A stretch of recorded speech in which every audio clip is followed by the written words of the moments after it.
ஆண்டவர் இயேசு கிறிஸ்துவில் எனக்கு மிகவும் பிரியமான சகோதர சகோதரிகளே, புதுக்காலம் முதல் வாரம் வெள்ளி. இஸ்ராயேல் மக்கள் மத்தியில் அரசர் ஆட்சி தோன்றியதை பற்றி இன்றைய வாசகம் கூறுகிறது. ஆண்டவர் ஒருவரே இஸ்ராயேல் மக்களின் அரசர்.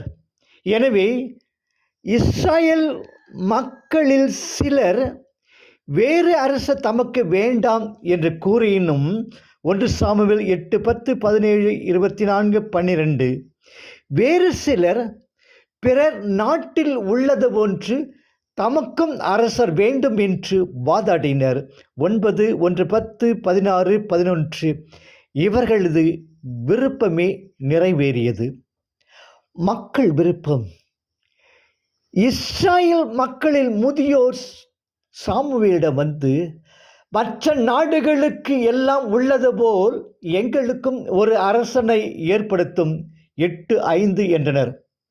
சாமுவேலுக்கோ இவர்களது வேண்டுகோள் பிடிக்கவில்லை. ஏனெனில் ஆண்டவரே இவர்கள் எல்லா மக்களுக்குள்ளும் தம்முடைய உடைமையாய் சொந்தமாய் ஏற்றுக்கொண்டார். விடுதலை பயணம் 19:4-6, இணைச்சட்டம் 10:15. ஆண்டவரே இவர்களின் ஒரே கடவுளாகவும் தலைவராகவும் அரசராகவும் இருக்க வேண்டும்.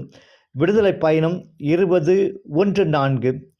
இஸ்ராயலர் இதனை மறந்துவிட்டு பிற மக்கள் போல் பிற தலைவர்களுடன் வாழ விரும்புகினர். இதை ஆண்டவர் விரும்பவில்லை என்பதை நாம் வல்லவரும் எரிச்சல் உள்ளவருமாய் இருக்கிறோம். விடுதலை பயணம் 20:5 என்ற சொற்கள் விளக்குகின்றன. நம்முடைய வாழ்விலும் நமது கிறிஸ்துவ குருத்துவ துறவற கடமைகளை மறந்து செயல்படும்போது நாமும் நமக்கு கிறிஸ்துவை தவிர்த்து வேறொரு அரசனை தலைவனை கேட்கிறோம். பல வேளைகளிலே இத்தகைய தலைவர்களுக்கு அடிமைகளாக வாழ்கிறோம். நம் வாழ்வை சீர்குலைக்கும் இந்த அரசர்கள் யார் என்பதை நாம் ஒவ்வொருவரும் அறிவோம்.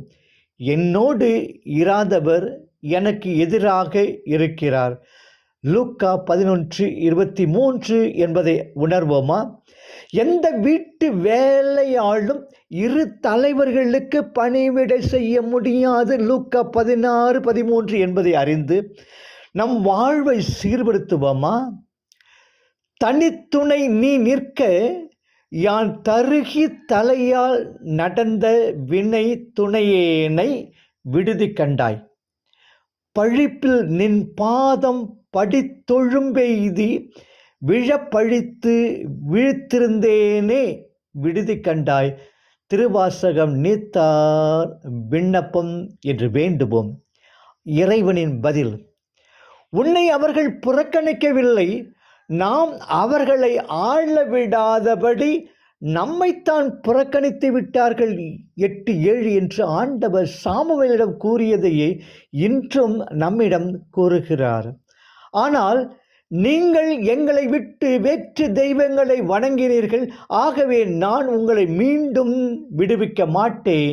நீதிமொழி 10:13 என்ற ஆண்டவரின் சொற்கள் இஸ்ராயேலின் மக்களின் பிரமாணிக்கமற்ற நிலையை எடுத்து காட்டுகின்றன. 1 சாமுவேல் 8:7-8. பிற தெய்வங்களுக்கு நாம் நேரடியாக நம்மை அடிமைகளாக்கி கொள்வதில்லை.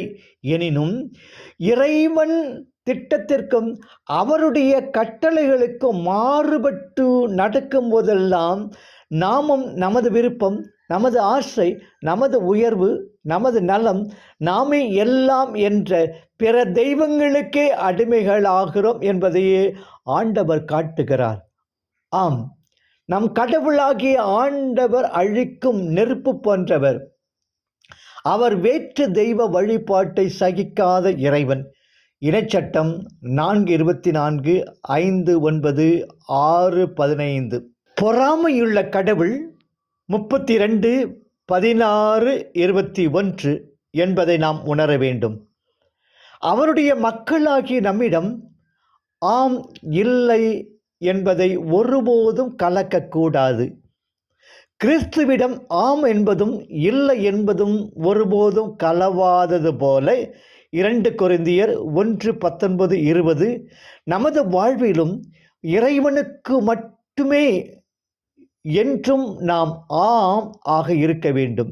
இல்லையேல் இஸ்ரேல் மக்கள் அடைந்த தண்டனையையே 1 சாமுவேல் 8:11-12 நாமும் அடைய வேண்டியிருக்கும்.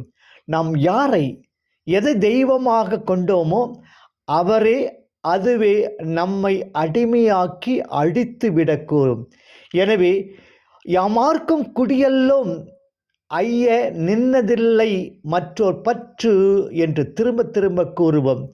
இந்நம்பிக்கைப்படியே நமது வாழ்வை அமைப்போம். நற்செய்தி மார்க்கு 2:1-12. இந்த சிறு பகுதியில் ஓர் அற்புத நிகழ்ச்சியும் ஒரு தெளிவுரையும் பாவ மன்னிப்பு பின்னணியில் இணைக்கப்பட்டு உள்ளன. இயேசுவின் மீதுள்ள நம்பிக்கை குணமளிக்கும் மருந்தாகிறது. நிகழ்ந்தது என்ன? இந்நிகழ்ச்சி பகுதியில் நேரே பார்த்த பேதுரு மட்டுமே தரக்கூடிய தகவல்கள் பல உள்ளன. பொது இடங்களை தவிர்த்து கபர்நகும் ஊரில் பேதுரு வீட்டில் நற்செய்தியை இயேசு போதித்து கொண்டிருந்தார். வீட்டின் உள்ளேயும் வாயிலும் மக்கள் நிரம்பி இருந்தனர். எவரும் உள்ளே நுழைய வழியே இல்லை. இச்சமயம் 4 பேர் ஒரு நோயாளியை சுமந்து வருகின்றனர். வீட்டில் மேல் தட்டை பிரித்து அங்கிருந்து படுக்கையோடு நோயாளியை இயேசுவுக்கு முன் இறக்குகின்றனர். குறிப்பாக நோயாளியை சுமந்து வந்தவர்களுடைய நம்பிக்கையும் தீவிர அணுகுமுறையும் நமது நம்பிக்கைக்கு ஒரு சவால். இறைவனின் வாக்கும் வல்லமையும் இயேசுவில் விளங்குவதை ஏற்று அவரிடம் சரண் அடைவதே நம்பிக்கை. நம்பிக்கையாளர் படைப்பாற்றலோடு செயல்படுபவர்.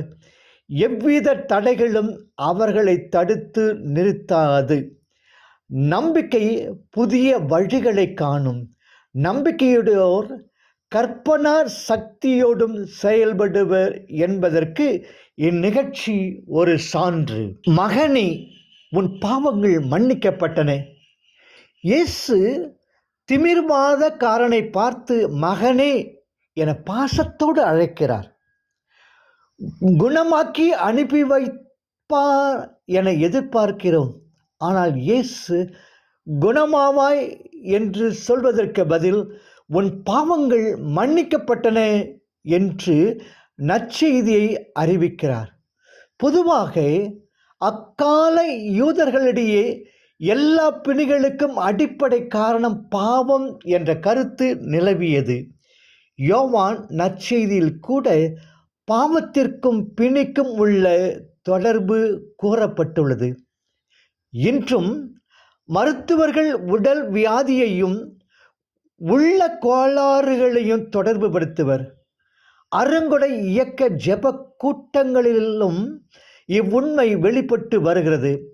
உடல் நோய்கள் ஆன்மீக நோக்காடுகளின் விளைவு என்பதை அறிந்து கொள்கிறோம். இயேசு முழு மனிதனையும் குணப்படுத்துகிறார். இயேசு அளிக்கும் விடுதலை உடல், உள்ளம், ஆன்மா மூன்றையும் முழுமையாக குணப்படுத்த வல்லது. பாவங்களை மன்னிக்க மனுமகனுக்கு அதிகாரம் உண்டு. பழைய ஏற்பாட்டின் விடுதலை பயணம் 34:6-7, எசாயா 43:85, 26:44. கடவுள் ஒருவர்தான் பாவங்களை மன்னிக்க முடியும். எனவே இயேசு செய்வது இறை நிந்தை செயல் என மனத்துக்குள்ளே வாதித்து கொள்கின்றனர். இயேசுவோ அவர்கள் உள்ளங்களை உணர்ந்து உரையாடுகிறார். இயேசுவுக்கு பாவங்களை மன்னிக்கும் அதிகாரம் உண்டு என்பதை இப்புதுமை காட்டுகிறது. காணாத காட்சியை கண்டுவிட்டதால் பொதுமக்கள் வழக்கம்போல் வியப்புற்று கடவுளை வாழ்த்துகின்றனர். இந்நிகழ்வு கூறும் செய்தி என்ன? இயேசுவின் விடுதலை பணி வெளியில் தென்படும் பிணிகளை போக்குவதில் மட்டுமல்ல, மாறாக அடிப்படை காரணங்களாகிய அடக்கு சக்திகளையும் அநீத அமைப்புகளையும் நீக்குவதிலும் அடங்கியுள்ளது. நோய் முதல் நாடி இயேசு செயல்படுவதை இந்நற்செய்தி அறிவிக்கிறது. எனவே நாமும் மக்களின் பிணிகளை போக்குவதில் மட்டும் கவனம் செலுத்தாது, பிணிகளுக்கு அடிப்படையான காரண காரியங்களை அறிந்து செயல்பட வேண்டும். மருத்துவ பணி தேவை. அத்தோடு மக்களின் மனமாற்ற பணியும் சமுதாய மாற்ற பணியும் அதிகம் தேவை. இல்லையில் நம் பணி நிரந்தர நற்செய்தி பணியாக இருக்க முடியாது. பணி உணர்ந்து பணி செய்வோம், கடமை உணர்ந்து பணி செய்வோம். இதற்காக இத்திருப்பலியில் மன்றாடுவோம் வரவேண்டி. ஆண்டவர் இயேசு நம்மை என்றென்றும் எப்போதும் ஆசீர்வதிப்பாராக. ஆமேன்.